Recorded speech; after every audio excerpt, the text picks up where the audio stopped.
All right, so just like we would always say, a very good afternoon and thanks for joining us on the business segment of Midday Live. My name is Kweku Timin. Up next, we'll be looking at the road fund. We'll also get the opportunity to look at some tariff increase situations in Kumasi, and then we'll look around the business environment in general. Let's just go straight and do some business now, as the road fund is indebted to the tune of 180 million cedis. This and many more coming up shortly. Do stay with us.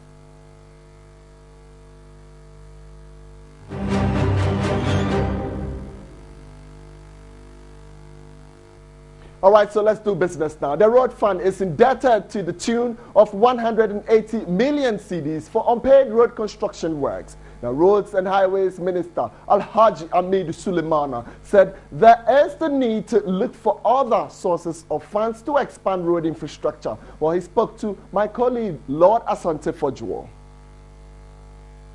According to the Roads Minister, the road fund purse is empty. This, he said, has affected several ongoing road projects across the country. The road fund is already committed or indebted to the tune of about 180 million Ghana cedis. Works that they have done and we're not being able to pay. So it's not as if there's money lying down on the road fund. Any little money we get out of the road fund, we pay out to works that have already been executed. As a country, we might have to look beyond the road fund, the GOG, government funding, to be able to carry out road maintenance. If we depend on the road fund alone, all our roads will deteriorate. The Roads Minister was not happy with threats of demonstrations by some communities over delays in the construction of their roads. We have our program for working. No amount of demonstration, because we don't have the resources. Your demonstrations cannot let us vomit the resources. So the demonstrations are not what will make us do the road. I mean, most of the roads where they demonstrate, they are demonstrating. There are programs that are already going on. It's just that the contractors are constrained as a result of cash flow, and they pull out of the slow work, and the people get up and demonstrate. We are constrained by resources, and the resources cannot just be put in one sector. That is saying we should put all resources to do only roads. We have the resources, 10 resources that we must spread to health, education, water, agri, and so many other sectors of our economy. On inspection tour in the central region, the minister visited several road projects at Aguna Suedru, Diakwa, Afranse, Apam, Otuam, and Esueshia. Roads in the Cape Coast municipality were also inspected. A proposed realization of the North Jukwa Road and an interchange of the Pedu Junction at Cape Coast will soon commence. The team also inspected roads at Elimina, including the Binya Steel Bridge, which is at the verge of collapse. The bridge, built in the colonial days as the only link to the Elimina Castle over the sea, has not seen any major rehabilitation. The bridge is currently blocked to vehicular movement to the castle. Reconstruction of the bridge will cost some 50 million cedis.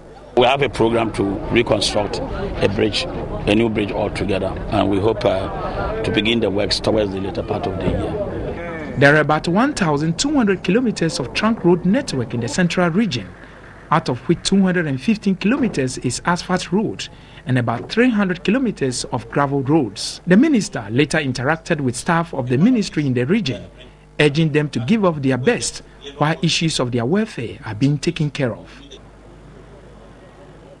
All right, so we've been following the activities of Alhaji Ahmed Suleimana, that's the Roads and Highways Minister. Well, apart from going around those regions, he was also in the central region. He toured some of the facilities. We have the latest updates on those ones. The minister was on a 2-day inspection tour of road projects in the central region. He first inspected some roads in the Amasama municipality in Greater Accra, most of which have deteriorated. A steel bridge on a stretch has become weak as a result of pilfering of parts of the metals, including bolts and nuts. A new concrete bridge is to be constructed over the River Densu, including bituminous surfacing of the road. The project, which was awarded in January 2011 at a cost of over 12 million cedis, was to be completed in 24 months, but has delayed due to funding challenges. The Roads Minister was particularly concerned about the non-enforcement of assembly bylaws. The municipal, metropolitan and district assemblies, they are responsible for planning. So they have a lot of powers to determine, you may have your land, but as for the land use, it's determined by them. But of late, they all sit down, they use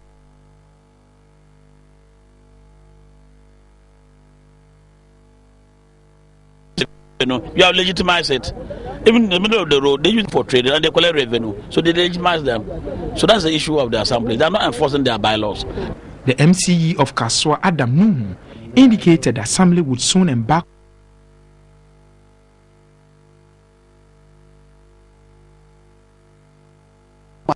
a year. But before you can do all this, what are your guys, what are your law? Somebody will take it to court. What would you say?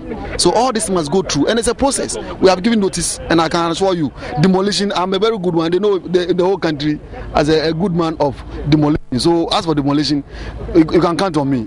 A 3-level interchange is to be constructed at the main Kaswa traffic lights as part of the Abidjan-Lagos Highway Corridor project.